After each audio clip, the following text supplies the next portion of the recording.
Hi, and welcome back to Reddit Whispers. Our marriage was a collection of small, happy rituals. The Sunday morning crossword, which we always did together, her with her coffee, me with my tea. The specific, silly way we would say goodnight to each other, a private language of inside jokes. The way she would always bring me a small, thoughtful souvenir from her business trips.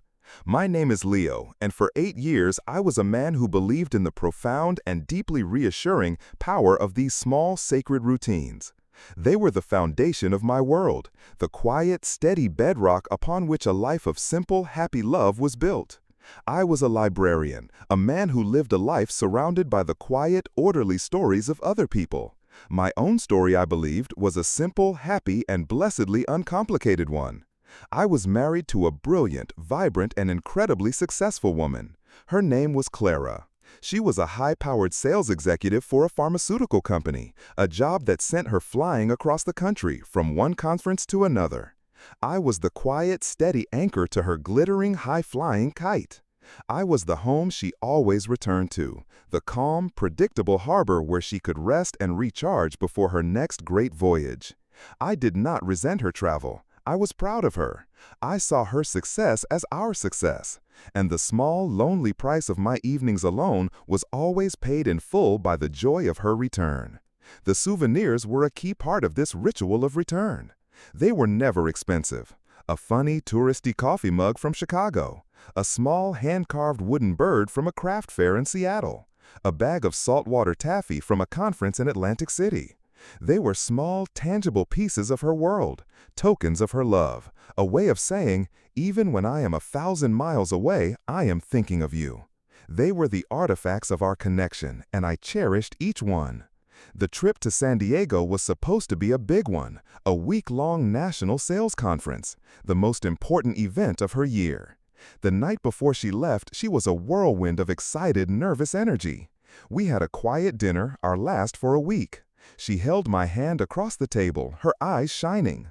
"I'm going to miss you," she said, her voice full of a sincere and, I believed, genuine affection. "I'll miss you too," I said. "Knock 'em dead. And don't forget my souvenir." She laughed, that beautiful, musical laugh that was the soundtrack of my life. "Never," she said. The week she was gone, the house felt too big, too quiet. The silence was a physical presence. I filled the time with my own quiet routines. I worked at the library, I read, I waited. We talked on the phone every night. She was exhausted, she said, but exhilarated. The conference was a huge success. She was killing it, in her words. She described the long, grueling days of meetings, the boring corporate dinners, the sheer mind-numbing exhaustion of it all. I listened and I felt a surge of pride and a deep, comfortable sympathy. I was the supportive husband, the man who understood the sacrifices she was making for our future. The day of her return was a day of quiet, happy anticipation. I cleaned the house, I bought her favorite flowers, I planned to cook her favorite meal. I was a man waiting for his ship to come in, for his world to be once again complete. She walked through the door in the late afternoon, and she was a vision. She was radiant, her face flushed with success, her eyes sparkling with a triumphant, joyful energy. She dropped her bags on the floor and threw her arms around me. "I'm home," she sighed into my shoulder. "God, I'm so glad to be home." We held each other for a long moment, and in that embrace, the silence of the last week was finally and completely vanquished. "So," I said, pulling back, a smile on my face, "how was the big, boring conference?" She laughed, that beautiful, carefree sound. "It was a triumph," she said. "I think I might have sealed the deal for the West Coast territory. It was exhausting, but amazing. But I am so glad to be done with it. I don't want to see another PowerPoint presentation for a month." "Well, you deserve a rest," I said. "But first things first, the most important question. Where is it?" She feigned a look of confusion. "Where is what?" "The souvenir," I said, my voice a playful, mock-serious growl. "You didn't forget, did you?" "Oh, that," she said, her eyes twinkling. "Of course not." She reached into her carry-on bag, the one that held her laptop and her important documents. "It's not much," she said, her voice a little hesitant. "I didn't have a lot of time for shopping." She handed me a small, colorful paper bag. Inside, nestled in a bed of tissue paper, was a snow globe. It was a cheap, tacky, and utterly charming piece of tourist kitsch. Inside the glass dome was a miniature plastic replica of the famous Hotel del Coronado, with its distinctive red-tiled roof. When you shook it, a flurry of glittery artificial snow would swirl around the tiny hotel. "San Diego," I said, a wide, genuine smile on my face. "It's perfect. I love it." I placed it on the mantelpiece next to the coffee mug from Chicago and the wooden bird from Seattle. It was a new artifact in the museum of our love, a new chapter in the story of our life together. The evening was perfect. We had dinner, we talked. She told me stories from the conference, funny anecdotes about her colleagues, tedious-sounding descriptions of the keynote speakers. I was just happy to have her back, to hear her voice, to have the silence in the house finally and completely banished. The next morning, I was cleaning up the living room, putting away the debris of our happy reunion. I picked up the snow globe from the mantelpiece to dust under it. And as I held it in my hand, my librarian's eye, the part of me that is trained to notice the small, insignificant details, saw something that was not quite right. At the bottom of the snow globe, glued to the cheap plastic base, was a small white price sticker. But the price was not in dollars, it was in euros. And the name of the store, printed in a tiny, elegant font, was not a souvenir shop in San Diego. It was a store I did not recognize. Le Bon Marché, Paris. My mind, for a moment, did not process the information. It was a simple, logical impossibility. A snow globe from Paris, bought on a business trip to San Diego. It was a glitch in the matrix, a piece of data that did not fit the established narrative. I tried to find a rational explanation. A manufacturing error, a mislabeled product. Maybe the souvenir shop in the San Diego airport imported its tacky snow globes from France. It was a stupid, flimsy, and deeply unsatisfying explanation, but it was the only one I had. And I clung to it with the desperation of a man who is standing on a bridge that has just begun to tremble. I took the snow globe into my study. I sat down at my desk, the small, glittering, and now deeply sinister object in my hands. And I began to do what I do best. I began to research. I was not a husband anymore. I was a librarian, a man in search of a fact.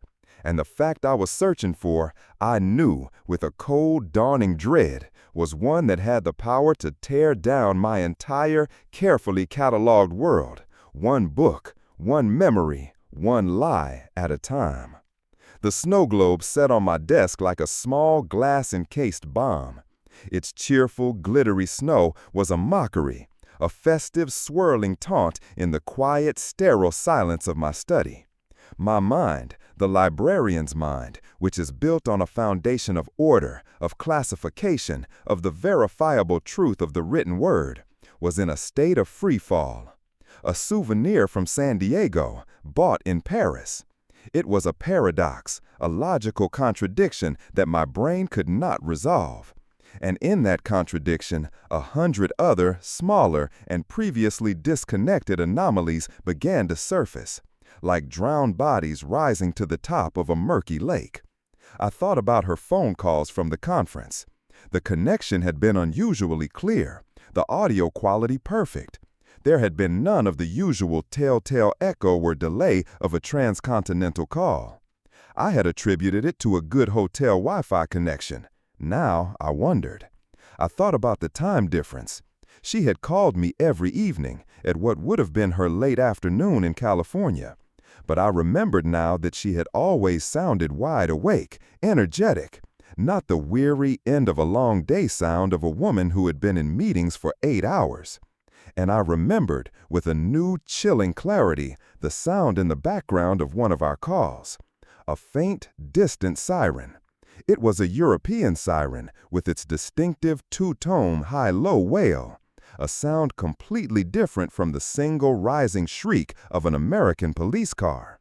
I had noticed it at the time, a small subconscious flicker of, "That's odd," but I had dismissed it, my loving, trusting mind providing a dozen plausible explanations.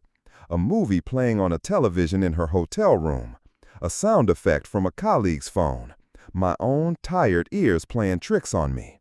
The evidence had been there all along.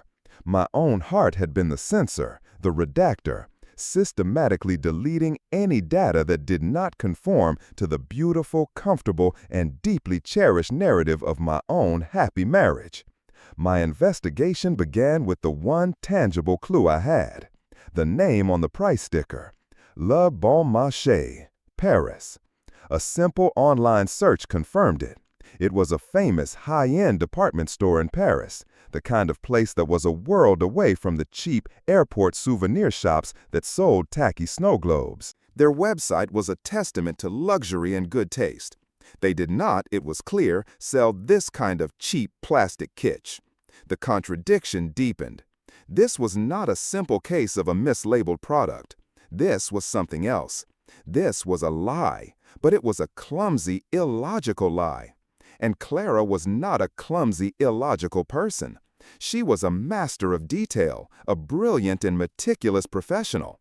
If she were going to lie, she would have constructed a better, more believable lie than this. The thought that she wanted me to find out was a new and even more terrifying possibility. Was this a cry for help? A deliberate subconscious act of self-sabotage? I had to know more.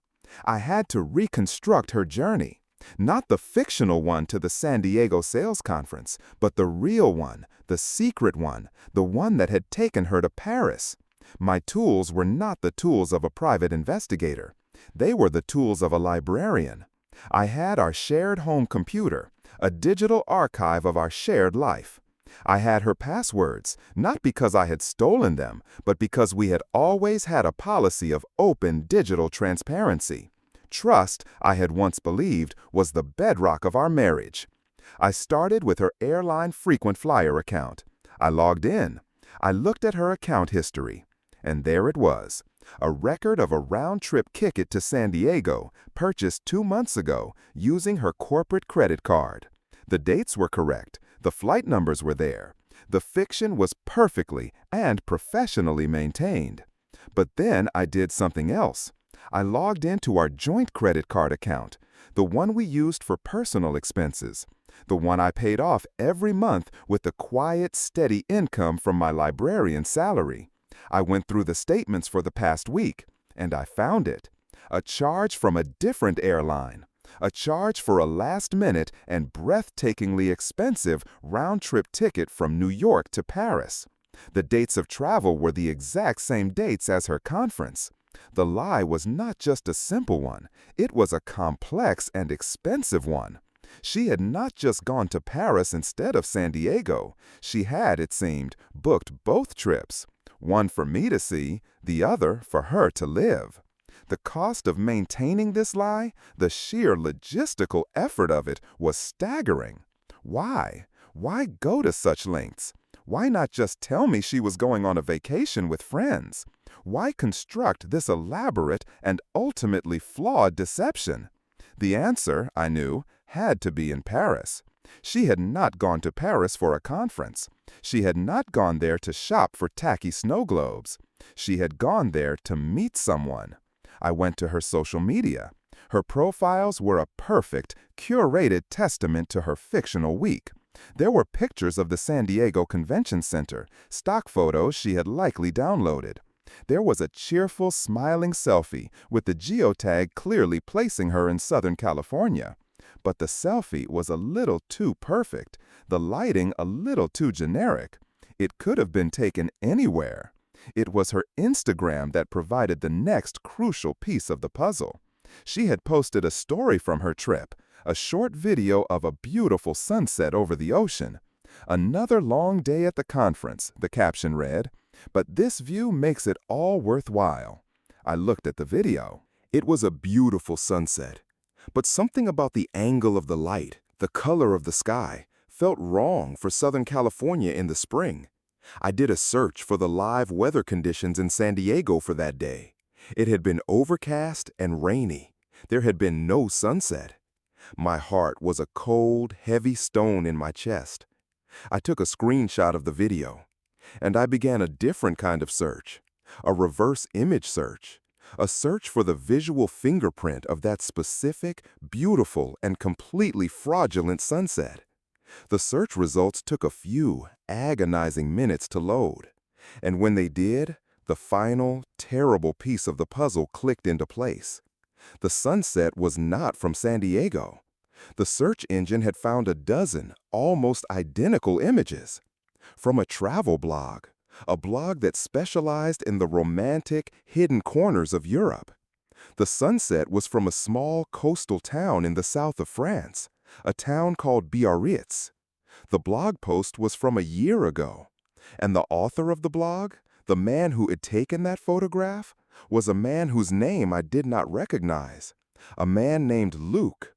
I clicked on his profile. He was a travel photographer, a writer, a man who lived a life of perpetual romantic wandering. And his profile picture was a picture of him standing on a cliff overlooking the sea, a beautiful, dark-haired woman in his arms, her face buried in his neck, her back to the camera. But I knew that hair. I knew the line of that neck. I knew the small silver bird tattoo that was just visible above the collar of her shirt, a tattoo she had gotten on our honeymoon, a tattoo that was supposed to be a symbol of our love. The woman in the photograph was my wife, and she was not on a business trip. She was not in San Diego. She was not in Paris. She was in the south of France, in the arms of another man, living a life that was a world away from the quiet, comfortable, and deeply predictable life she shared with me. The snow globe was not a souvenir. It was a mistake, a piece of collateral damage from a hasty, last-minute shopping trip in a Parisian airport on her way home, a clumsy attempt to buy a prop for the final act of her play. She had grabbed the wrong city. She had made one small and utterly devastating mistake, and that mistake had just unraveled the entire, beautiful, and completely fraudulent tapestry of my life. The discovery of Luke, of the life she was living in the sun-drenched, romantic landscape of another man's world, was a quiet, internal apocalypse. The man I was, the quiet, trusting, and deeply contented librarian, was vaporized in that moment. The man who was left was a stranger to myself, a creature of cold, silent, and deeply focused rage. But my rage was not the hot, explosive rage of a man who wants to smash things.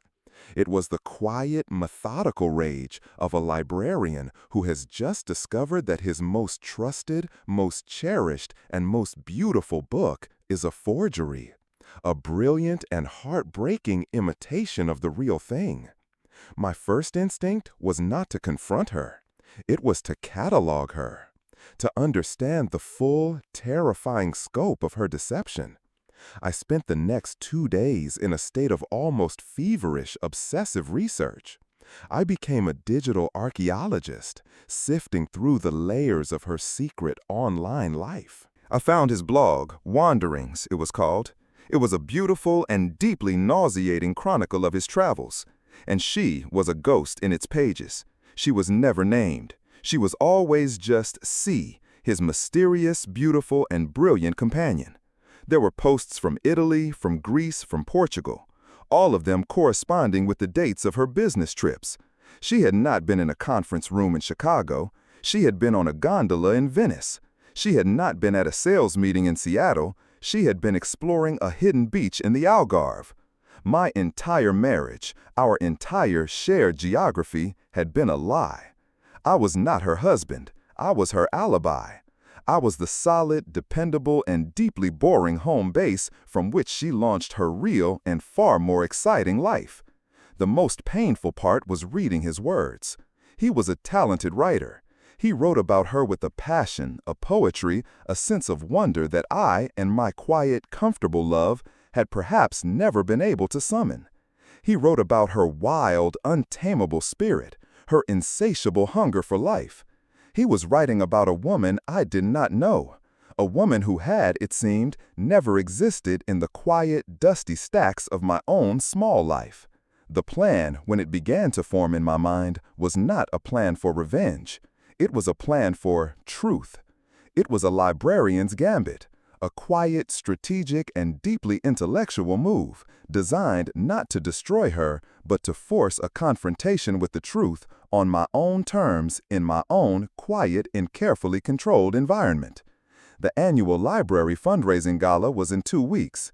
It was the biggest social event of my professional year, a night of polite conversation, of bad wine in plastic cups, and of a desperate, smiling appeal for donations. Clara always came with me. She was the perfect, supportive wife, charming the wealthy patrons, a beautiful, sparkling jewel in my otherwise muted tweed and corduroy world. It was to be the stage for my final act. My first move was to create a new exhibit for the gala. The theme of the evening was Journeys, a celebration of the books that transport us to other worlds. I told my colleagues I wanted to create a special multimedia presentation for the event, a digital slideshow, a collage of images of famous literary journeys. They thought it was a wonderful and, for me, a surprisingly modern idea. I spent the next 2 weeks in a state of controlled, creative fury. I worked on the slideshow in my study at home, at night, after Clara was asleep. The project was my cover, my alibi for the long, silent hours I was spending in front of the computer. The slideshow began innocently enough. Images from the Odyssey, maps from Gulliver's Travels, beautiful vintage photographs of the Orient Express. It was a testament to the power of stories, of travel, of the human imagination. And then, slowly, almost imperceptibly, I began to weave in a different story. I began to use the photographs from his blog. At first, they were just landscapes. A beautiful, unnamed beach in Portugal, a sunset over a Greek island. They were beautiful, anonymous images that fit the theme of the presentation perfectly. And then I began to introduce the ghost. A shot of a cafe in Venice, with the back of a woman's head, her dark, familiar hair just visible in the corner of the frame. A picture of a wind-swept cliff in France, with 2 distant figures, their silhouettes unmistakable to me, but anonymous to anyone else. I was building a narrative, a breadcrumb trail of her secret life, and I was hiding it in plain sight, in the middle of a celebration of fictional journeys. The final and most devastating part of the presentation was the soundtrack. I set the entire slideshow to music. A beautiful, haunting, and deeply romantic piece of instrumental music. A piece of music that she had once told me was our song, a secret, shared anthem from the early days of our love. The final image in the slideshow was a single, beautiful photograph. It was the picture from his blog's profile page, the one of him holding her in his arms, her back to the camera, the silver bird tattoo just visible on her neck. But I had photoshopped the image. I had, with the meticulous, patient skill of a man who spends his life restoring old, damaged documents, removed him. The final image was just her, alone, standing on a cliff, her back to the world, a solitary, beautiful, and deeply mysterious figure, staring out at the sea. The image, combined with the soundtrack of our song, was not an accusation. It was a question. It was a poem.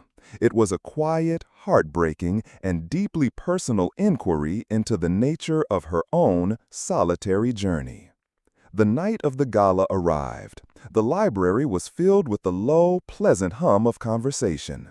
Clara was by my side, a vision in a dark blue dress.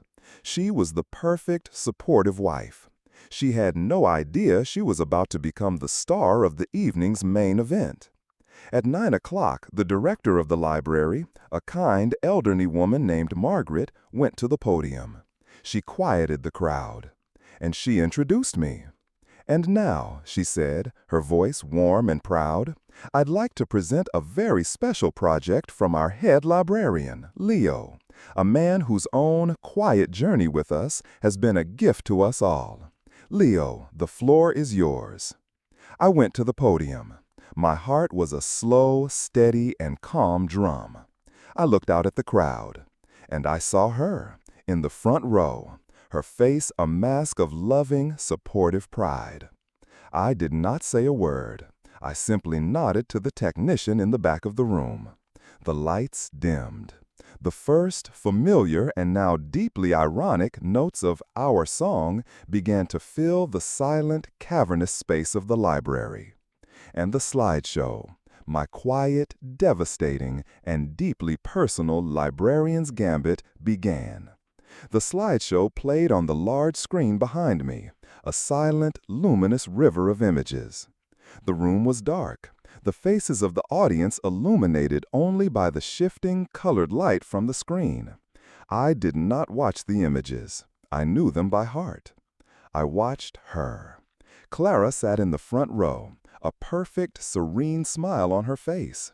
At first, her expression was one of proud, wifely appreciation. She saw the beautiful, familiar images of literary journeys. She saw the art, the history, the passion of my work. She was a patron, enjoying a private exhibition created in her honor. As the first of his photographs appeared, a subtle, almost imperceptible shift occurred. A flicker of recognition in her eyes. A slight, almost imperceptible tightening of her smile. She knew the image. A beautiful, unnamed beach. But to the rest of the audience, it was just another beautiful picture. She was alone with her secret, in a room full of people. The music, our song, swelled, filling the room with a beautiful and deeply fraudulent sense of romance. I began to introduce the other images, the ones with the ghost. The back of her head in the cafe in Venice. The two distant silhouettes on the cliff in France. I watched her face as each new image appeared. Her smile was gone now, replaced by a mask of pale, frozen confusion. Her eyes were darting from the screen to my face and back again. She was trying to understand. She was trying to solve the puzzle I had laid out for her. It was a cruel and, in its own way, a deeply intimate game. I was speaking to her in a secret language, the language of her own hidden life, a language that only she could understand. The rest of the audience was oblivious. They were simply watching a beautiful, if slightly abstract, presentation on the theme of travel. They were the unwitting chorus in our private two-person opera. The final image appeared on the screen. The picture of her, alone, on the cliff, her back to the camera, the silver bird tattoo a tiny, clear, and damning piece of evidence. And the music, our song, reached its soaring, heartbreaking crescendo. The show was over. The lights in the library came up, and a wave of polite, appreciative applause filled the room. But I was not listening to the applause. I was looking at her. She was not clapping. She was frozen in her chair, her face a mask of utter, complete, and catatonic shock. The librarian's gambit had been a success. The checkmate had been delivered, not with a shout, but with a whisper. I walked down from the podium. The director, Margaret, rushed to my side, her eyes shining. "Leo, that was breathtaking," she whispered. "So moving, so personal." "Thank you, Margaret," I said, my voice a quiet, steady thing. I did not go to Clara. I did not need to. My message had been delivered. I simply walked through the smiling, congratulating crowd, and I went to the open bar at the back of the room. I poured myself a glass of the cheap, bad gala wine, and I waited. She came to me a few minutes later. Her movements were stiff, robotic. Her face was pale. Her eyes were wide with a mixture of terror and a kind of dawning, horrified respect. "How?" she whispered, her voice a dry, rasping sound. "A librarian knows how to do his research," I said, my voice a quiet, simple statement of fact. I took a sip of my wine. "And the souvenir you brought me from San Diego, it was a very good first clue." The mention of the snow globe, the small, stupid, and catastrophic mistake, seemed to be the final blow. She flinched as if I had physically struck her. "Leo," she started, her voice breaking. I can explain." "No," I said, and my voice was not angry. It was just tired. "You can't. There are no words. There are no stories. There is only this." I gestured to the room, to the people, to the life we had supposedly built together. And it is all a fiction. A beautiful, well-crafted, and completely empty book. I did not ask for an apology. I did not demand an explanation. I simply and quietly stated the truth. I had not exposed her to the world. I had simply and privately held up a mirror. And the reflection she saw in it had destroyed her. The next day, when I came home from the library, she was gone. Her bags were packed. There was a note on the kitchen table. It was not a confession. It was not an apology. It was a surrender. "You were always the better storyteller," it read. I was left alone, in the quiet, orderly silence of my own house. The museum of our love, the collection of souvenirs on the mantelpiece, I packed it all away. All except for one. The small, cheap, and tacky snow globe of the hotel in a city she had never been to. It sits on my desk now, a reminder, not of her betrayal, but of the simple and often terrible power of a single misplaced fact.